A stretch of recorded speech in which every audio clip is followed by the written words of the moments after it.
Assalamualaikum warahmatullahi wabarakatuh. Kembali lagi di channel YouTube Kreasi Betawi.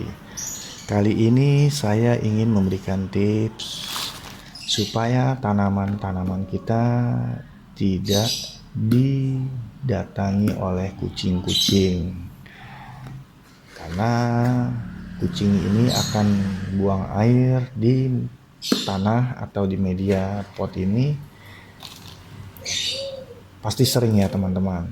Kalau udah coba sekali dia buang air, pasti dia terus-terusan buang air di tanaman-tanaman kita. Caranya cukup mudah ya teman-teman. Jika teman-teman sudah pernah mencoba cara-cara lain, yaitu menyirami misalkan dengan cuka, ke media-medianya kita siram cuka.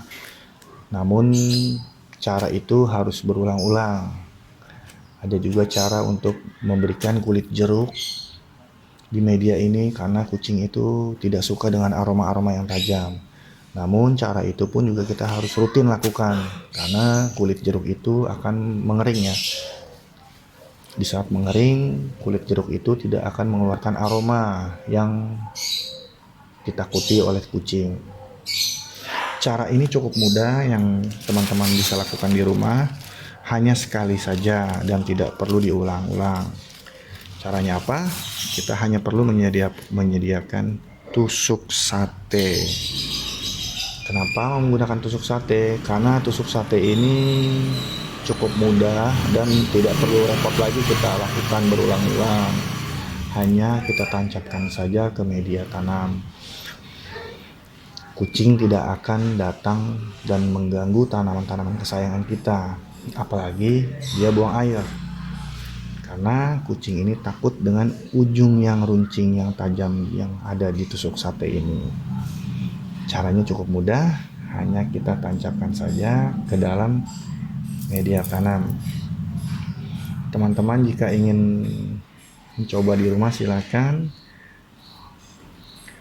Kalau seandainya akan mengganggu penampilannya, cukup hanya sedikit saja ya teman-teman, tidak usah panjang-panjang.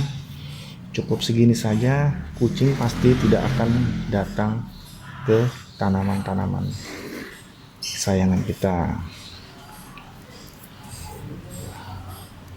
Dan kita juga tidak perlu mengganti berulang-ulang ya, karena dengan cara ini cukup sekali. Dan ini juga sudah pernah saya lakukan. Kucing tidak akan pernah datang lagi ke pot dan buang air besar di dalam pot ini. Semoga teman-teman bisa praktekannya di rumah. Terima kasih yang sudah menonton video ini. Jangan lupa like, komentar, dan subscribe supaya saya dapat terus memberikan video yang bermanfaat lainnya. Terima kasih. Wassalamualaikum warahmatullahi wabarakatuh.